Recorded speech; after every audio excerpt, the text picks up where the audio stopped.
Hello, our friends, Evolutionary Energy Arts family. Hello there, welcome back. Welcome back, guys. We wanted to share with you some perspective, and I wanted to start out just by pointing out this absolutely amazing tree. This is an angel oak on Johns Island, and this is in South Carolina, close to Charleston. Some people say that this may be 1,500 years old. It certainly is the oldest tree, they believe, east of the Mississippi, and it is really amazing to behold. What has it seen during the course of its life is a big question. 1,500 years. What tidbits of history does it know that we don't? That's a long lifespan. You know, if you look at the average mouse, lifespan's 2 or 3 years. If you look at some of the giant tortoises in the world, they could live 100, 120, or even maybe 150 years. Again, what a difference in perspective they must have just from the lifespan. And then that makes me think of 2 Peter 3:8.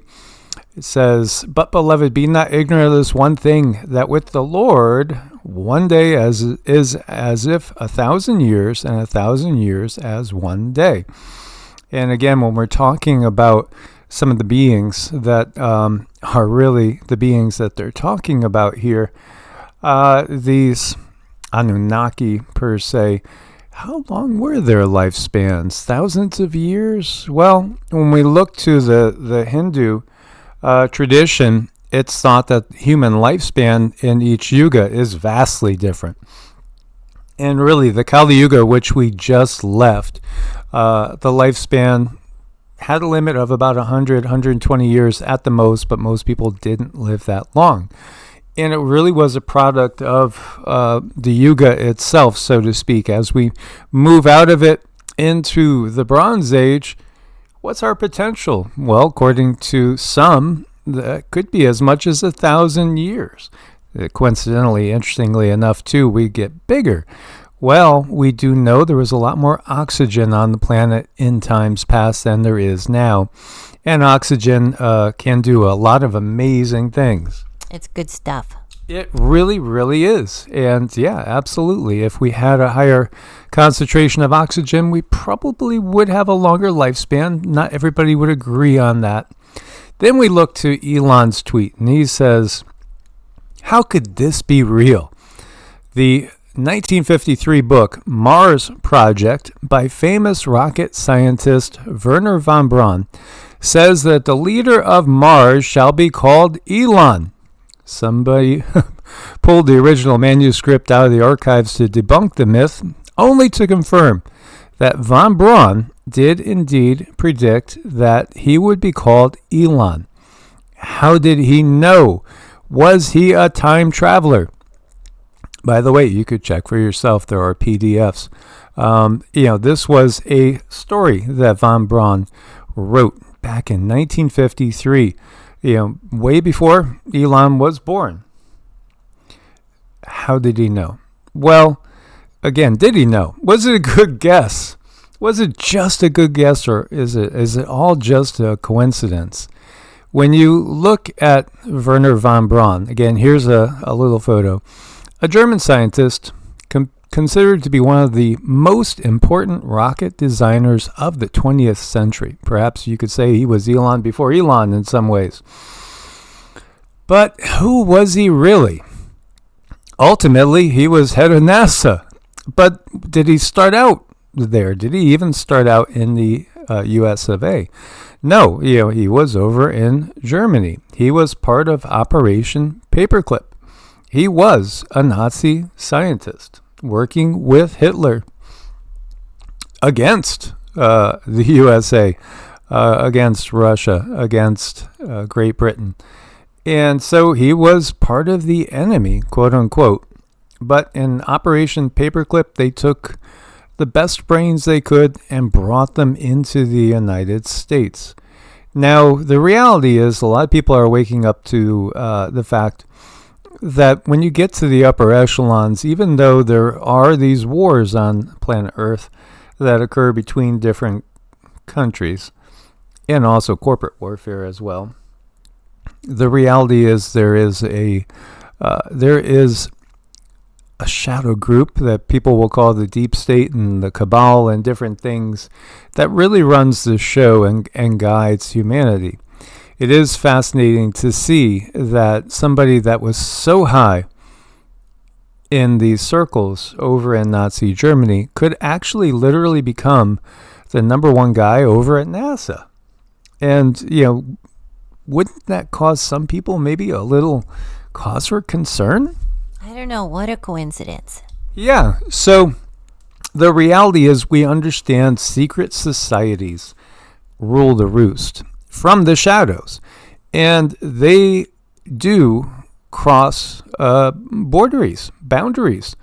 And absolutely, somebody of this caliber can shift from apparently one country to another and keep doing his thing, so to speak. So yeah, he was definitely a man ahead of his time, at least what they were showing us, because again, it's come straight out into the open from the top companies, I should say, in the military-industrial complex, that the technologies that we really have are at least 50, 60 years ahead of what we have seen. And in fact, now we have an admission that those drones and that whole alien invasion feeling was really all our stuff. But is it really just a cover-up to cover up the stuff that wasn't our stuff? Well, it was a little too easy to say, it was just ours. Why not say that to start with? So what I would say is, and I have said, why would you trust Wernher von Braun? In the first place, somebody that was at the top of the brain trust scientifically of Nazi Germany, and then came over to never a straight answer, NASA, and again was the top dog over there. So this question, were aliens behind Dr. von Braun's success? Again, he predicted Elon would take humans to Mars. How did he know?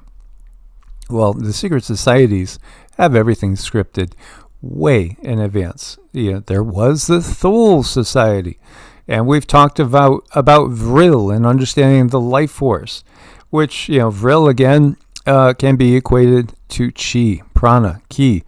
These are things again that are in some circles, specifically more in Eastern philosophy, are spoken out in the open, just as are the wars of the gods over in the Hindu holy books. It's all right out there. It's only really in the Western world that certain things have been hidden. And so, again, the rockets that he was designing with Nazi Germany and then coming over here and helping lead the U.S. to apparent victory in achieving a moon landing. Again, then we look at the same thing with the moon landing, and we're talking about 2001, A Space Odyssey, and the follow-up 2010 the other day. For those of you guys that have been following all this, Stanley Kubrick, he also did Eyes Wide Shut, exposing a lot of what the secret societies do. And they work together in the shadows, and they have planned all sorts of things, from global conflicts to pestilences and plagues, and also quote-unquote cures. It's all planned out way in ahead.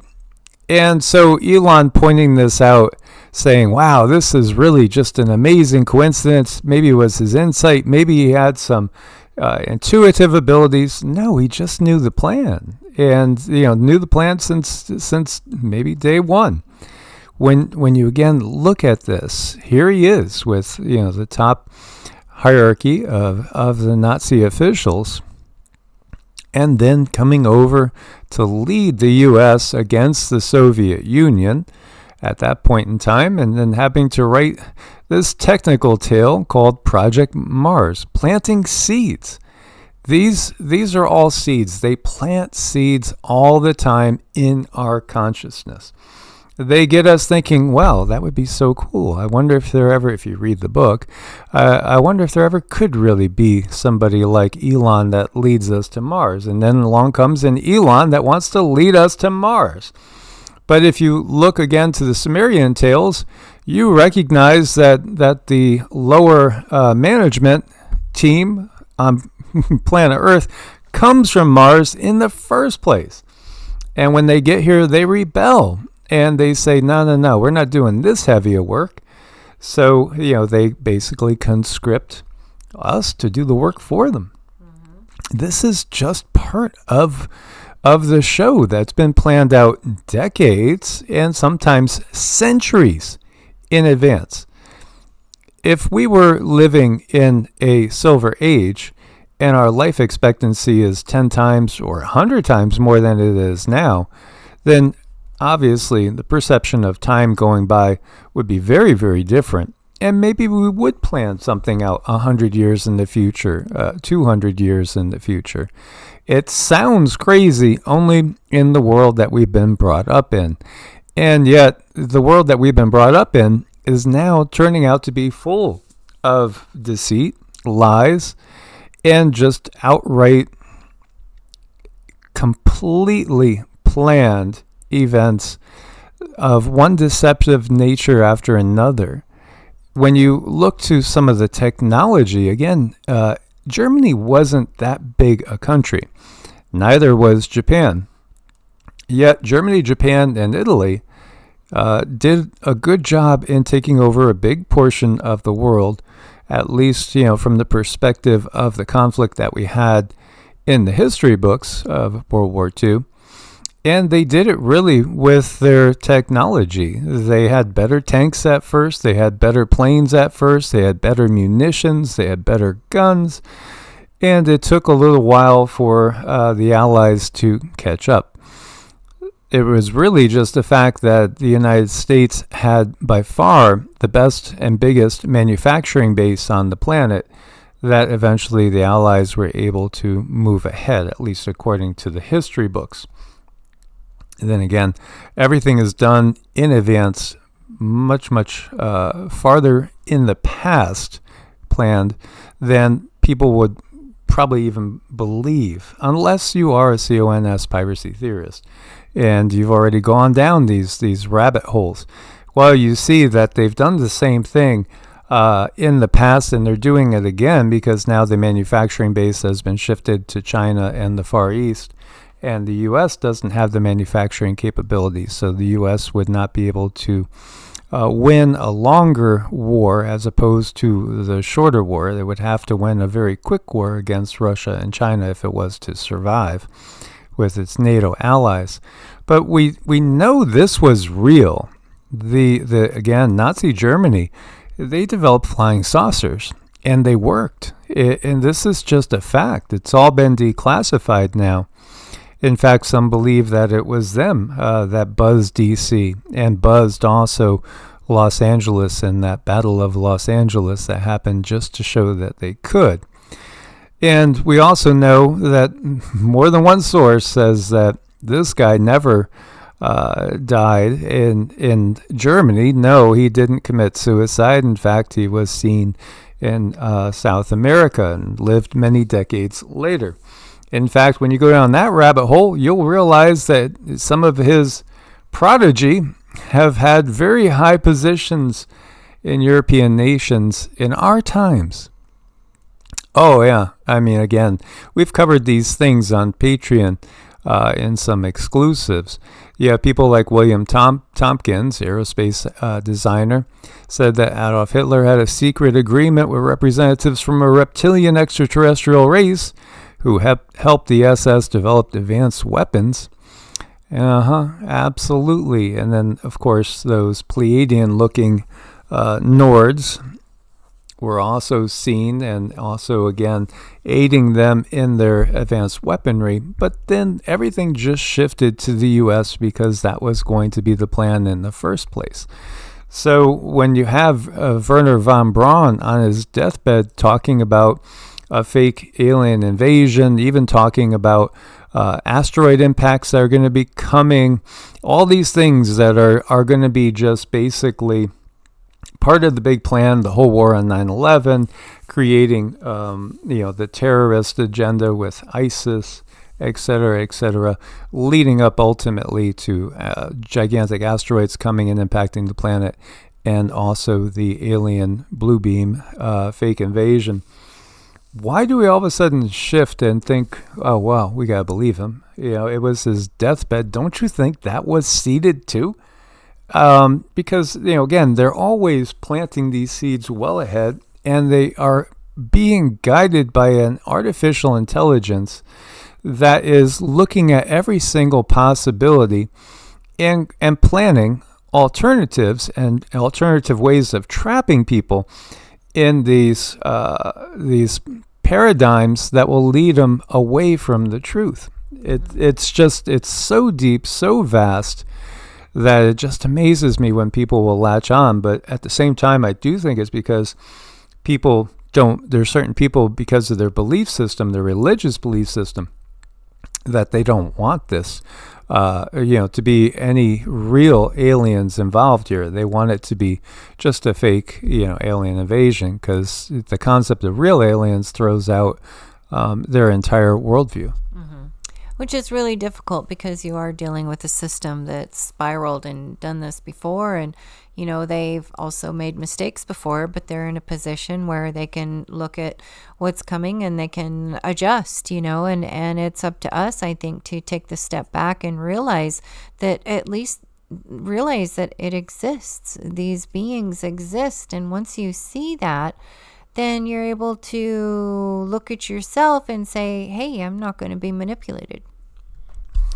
Yeah, absolutely. So, Elon was always going to be his name from before the time he was born, because he has a big part in this big drama, this big theater that we're watching play out. Absolutely. Again, this is all part of the bigger plan. And aliens have always been steering and guiding humans, because ultimately it is an extraterrestrial, interdimensional program that is playing out before our very eyes. David Icke made a post the other day saying, again, your deep state is not even from this dimension. Your ultimate leadership of the deep state is not even from the dimension that we find ourselves in. So, it's all part of the bigger picture. And they have to basically catch people wherever they can in all these different labyrinths of lies. And there are labyrinths of lies out there. Again, everything hinges really, as far as that deathbed confession on this one lady here, who is the one that supposedly heard it. It wasn't taped, it wasn't recorded. It's just basically, again, this is what he told me. So, and again, it's part of the bigger picture with the secret societies. As you see here, all the supposed abominations and skeletons and Death Head, the coffin, the mysteries are just boogeymen for children. They do things to terrify people. They say, don't you dare try to develop those psychic abilities. Those tarot cards are evil. Because, they don't want you developing your simple human skills that anybody can develop. Things like remote viewing, developing clairvoyance. That's death to the system. It's complete death to the system. When you have a society full of people that are clairvoyant and able to see through things, you can no longer pull the sheets over their heads. No, and that's a big nightmare for them. It is. Again, they're all different boogeymen to keep people in line. This is, again, what the system has done. It's nothing but hellfire and brimstone. It's nothing but, eternal torture. It's just such obvious tools that they use to keep us in fear, and in fear even over what happens in the afterlife, which, again, many people have experienced. So the secret societies, yes, absolutely. Whether it's Albert Pike or Adolf Hitler, they were involved because they were a big, big part of the system. Albert Pike, again, Confederate general, and also a 33rd degree Mason. Werner von Braun, he was part of the upper echelon of the system. Absolutely. He is part of it. That letter written by Albert Pike in 1871 talking again how 3 world wars are planned in advance, and people will scoff and say, oh, you mean that fake letter? Because they're terrified of it being real, because it just destroys their paradigm. Yet it's very, very interesting when you really look deep into this letter. You will find that there are references to it back in 1895. So, whether it was written in 1871 or if it was written in 1895, it was before World War I and II happened, and obviously World War III. And it was kept in the British Museum of London, and it's also part of Le Palladisme of Margiotta, which was published in 1895. So again, is it real? Well, 1895 saying there's going to be 3 world wars, that's before any of them ever started. And everything that's said in there is pretty much going on down according to plan, because yes, it is planned out that far in advance. It really, really is. So why would anybody trust Wernher von Braun ever? I don't believe a deathbed confession from somebody that was so high up in both Nazi Germany and also in NASA. Again, are you going to go buy swampland from, I don't know, Nancy Pelosi? Not a good idea. No, it's not. I wouldn't buy anything that she's saying. So again, it's just obviously that what they've done is they've seeded it. They make you think it's part of a divine plan, but no, it's more of a demonic plan than a divine plan. At least that is my take, and that is what I share. Yes, and these puppies are just cute. Yeah, I trust these guys over Werner and Elon any day. Me too. Just not with cookies or pizza. But they're so cute. They are. As always, guys, look forward to your comments. Source bless. Thank you for your support. Namaste. Namaste.